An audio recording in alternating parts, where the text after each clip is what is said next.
Hoy vamos a sumergirnos en un testimonio que es realmente impactante.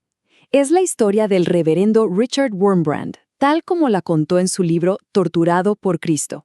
Es una mirada cruda a cómo la fe puede resistir en condiciones que, la verdad, son casi imposibles de imaginar. Y con esta frase de entrada, Wurmbrand deja algo muy claro. Esto no se trata solo de él, no es su historia personal y ya. Él se ve a sí mismo como un mensajero, ¿saben? La voz de toda una comunidad de creyentes que fue forzada a callar y que, según él, necesitaba desesperadamente que el mundo la escuchara. Bueno, para empezar, conozcamos al hombre detrás de esta historia. Hablamos de un pastor evangélico de Rumania, cuya vida dio un giro de 180 grados cuando el comunismo llegó al poder en su país. 14 años. Detengámonos un segundo en ese número. No son 14 días ni 14 meses, son 14 años. Ese es el tiempo que Richard Wurmbrand dice que pasó en prisiones comunistas. ¿La razón? Simplemente su fe. Y todo comenzó de la manera más abrupta posible. Los secuestraron en plena calle. Así, sin más, lo llevaron a una prisión secreta y para que se hagan una idea de la situación, a su familia le dijeron que había muerto y que ya lo habían enterrado. Oficialmente, para el mundo exterior, Richard Wurmbrand había dejado de existir. A ver, uno escucha esto y se pregunta, ¿de dónde sale una convicción así? Una fe tan fuerte que te lleva a soportar todo eso. Lo más curioso es que la historia de Wurmbrand no empieza en la fe, sino todo lo contrario.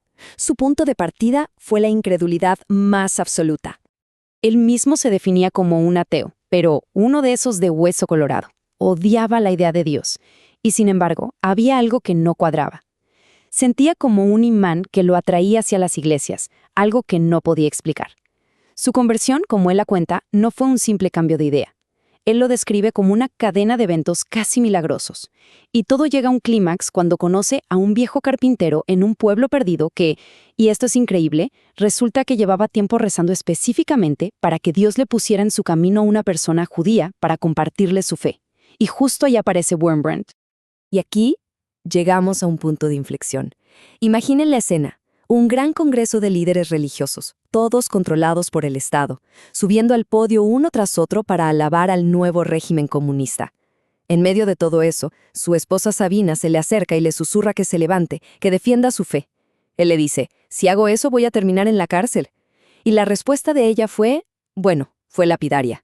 No quiero un cobarde por esposo. Esa frase lo cambió todo. Fue su acto público de desafío, y el que básicamente dio inicio a todo su trabajo en la clandestinidad. Claro, ese desafío no fue un hecho aislado, fue una pieza en un rompecabezas mucho más grande, una lucha interna que partió en dos a la comunidad religiosa de Rumania y que forzó el nacimiento de un movimiento secreto. Lo que pasó fue esto. El gobierno intentó, y en gran medida logró, cooptar a las iglesias. Puso a sus propios líderes, los convirtió en poco más que voceros del Estado. Pero no todos estuvieron de acuerdo. Como respuesta a esto, nació lo que se conoció como la Iglesia Subterránea, un movimiento que operaba, como su nombre lo dice, en secreto, a escondidas, para poder seguir predicando su mensaje original. Y claro, el riesgo era altísimo. La cárcel o incluso la muerte estaban siempre a la vuelta de la esquina. Y fue precisamente por negarse a seguir la línea oficial, por formar parte de esa iglesia secreta, que Wurmbrand cuenta que empezó su calvario de 14 años. Un proceso sistemático diseñado con un solo objetivo, romperlo por completo. Romper su cuerpo, su mente y sobre todo su espíritu. Ahora, es importante aclarar que no fueron 14 años seguidos. Fue más bien un ciclo terrible. Lo arrestaron, pasó años adentro, luego lo liberaron en una amnistía. ¿Y qué hizo? Volvió a su ministerio clandestino. Como era de esperar, lo volvieron a arrestar. Y así hasta su liberación definitiva, que le permitió finalmente salir del país. En su libro, Wurmbrand no se guarda nada. Describe con un detalle muy crudo las torturas físicas que dice haber sufrido y visto. Los métodos que se ven aquí son solo una muestra. Palizas salvajes, hierros candentes, celdas heladas, todo, absolutamente todo, estaba pensado para una sola cosa: quebrar la voluntad humana de la forma más brutal. Pero la tortura no era solo física. Quizás la parte más insidiosa era el ataque a la mente. Él describe esta técnica de lavado de cerebro. Imaginen escuchar, sin parar, durante 17 horas al día, frases como las que vemos aquí. Día tras día, mes tras mes. El objetivo era claro: desmantelar sus creencias desde adentro, destruir su identidad. Entonces, la pregunta es, ¿cómo se sobrevive a algo así? ¿Cómo se resiste ese bombardeo mental? Wurmbrand propone una idea que él llama el lavado de corazón. Es como contraatacar. Si desde afuera te bombardean con odio, desde adentro te limpias con amor. La idea era que si su corazón estaba lleno del amor de su fe, se creaba una especie de escudo interior que ninguna tortura psicológica podía penetrar. Y este concepto, el amor como forma de resistencia, nos lleva directamente al que es probablemente el corazón de todo su testimonio, y también la parte más difícil de procesar, la respuesta que, según él, los creyentes tenían ante toda esta brutalidad. Porque aquí está la gran paradoja que él describe. En una situación que parece justificar el odio, el rencor, la venganza, él cuenta que pasaba todo lo contrario, que mientras más intenso era el sufrimiento, más profundo y poderoso se volvía el amor. Para ilustrar esto, cuenta la historia de otro mártir, sus últimas palabras a su esposa antes de ser ejecutado. Le pide una sola cosa: debes saber que muero amando a los que me matan. Y le insiste en que no guarde rencor.